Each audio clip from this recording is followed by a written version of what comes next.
నేను ఎవరి కోసం మారను. నాకు నచ్చినట్టు నీ బతుకుతా. అల్లరి నరేష్ కామెడీ నుంచి సీరియస్ జానర్ కి మారిపోయారు. లేటెస్ట్ గా యంగ్ డైరెక్టర్ సుబ్బుతో కలిసి బచ్చల మల్లి అనే సినిమాని తెరకెక్కించారు. సో ఈ రోజు ఈ మూవీ రిలీజ్ అయిన సందర్భంగా ఈ మూవీ రివ్యూ ఎలా ఉందో ఇప్పుడు చూసేద్దాం. అప్పుడప్పుడు అమ్మాయిల అలవాటు కూడా ఉంది.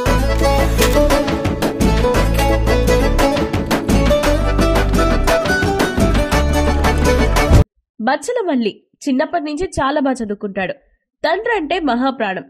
కానీ తండ్రి తన రెండో భార్య కోసం పెద్ద భార్యతో పాటుగా కొడుకు బచ్చల మల్లిని కూడా వదిలేసి వెళ్ళిపోతాడు. దాంతో అప్పటినుంచి పూర్తిగా మూర్ఖుడిగా మారిపోతాడు మల్లి.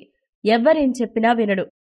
మందు, సిగరెట్, అమ్మాయిలు అంటూ ఇలా అన్ని అలవాట్లు క్రియేట్ చేసుకుంటాడు. అలాంటి మల్లి లైఫ్లోకి కావేరి వచ్చిన తర్వాత మార్పు స్టార్ట్ అవుతుంది. ఆ తర్వాత బచ్చల మల్లి లైఫ్ ఎలా టర్న్ అయింది, మూర్ఖత్వం వదిలేశాడా లేదంటే అలాగే ముందుకు వెళ్లాడా అనేది సినిమా కథ. జీవితం అన్నాక పట్టు విడుపులు ఉండాలి. జీవితం ఎప్పుడూ సాఫీగా సాగదు. అందర్నీ కలుపుకుపోవాలి, అర్థం చేసుకోవాలి. బచ్చల మల్లి అనే సినిమాతో డైరెక్టర్ సుబ్బు కూడా ప్రేక్షకులకి ఇదే పాయింట్ ని చెప్పాలనుకున్నారు. సో తను తీసుకున్న లైన్ అయితే బాగుంది, కానీ చెప్పిన విధానం మాత్రం ఎక్కడో మిస్కనెక్ట్ అయింది. ఈ సినిమా మొత్తం కేవలం మల్లి క్యారెక్టరైజేషన్ మీద మాత్రమే వెళ్ళిపోతుంది.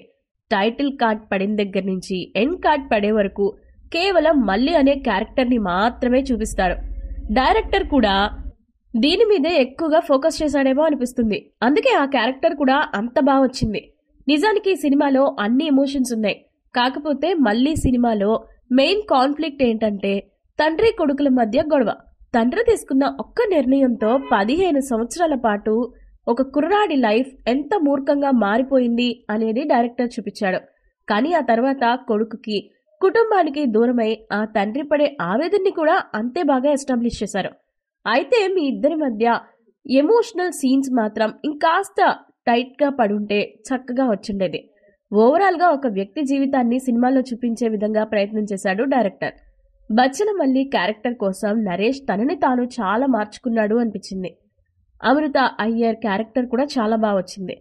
రావు రమేష్, అచిత్ కుమార్ క్యారెక్టర్స్ బాగున్నాయి. ఈ సినిమాకి హైలైట్ ఏంటంటే Vishal Chandrashekhar music, Richard cinematography, Chota K Prasad editings బాగున్నాయి. ఇక డైరెక్టర్ సుబ్బు ఎక్కడ డివియేట్ కాకుండా తను ఏదైతే అనుకున్నాడో ఆ పాయింట్ ని చాలా బాగా చూపించాడు. అయితే క్యారెక్టరైజేషన్ పరంగా మాత్రం బచ్చల మల్లి అదిరిపోయింది. కానీ సినిమా పరంగా మాత్రం ఎక్కడో ఒక ఇన్కంప్లీట్ ఫీలింగ్ అయితే వస్తుంది. బట్ అల్లరి నరేష్ ఫ్యాన్స్ మాత్రం ఈ సినిమాని ఎంజాయ్ చేయొచ్చు. నేను ఎవరి కోసం మారను. నాకు నచ్చినట్టు నీ బతుకుతా.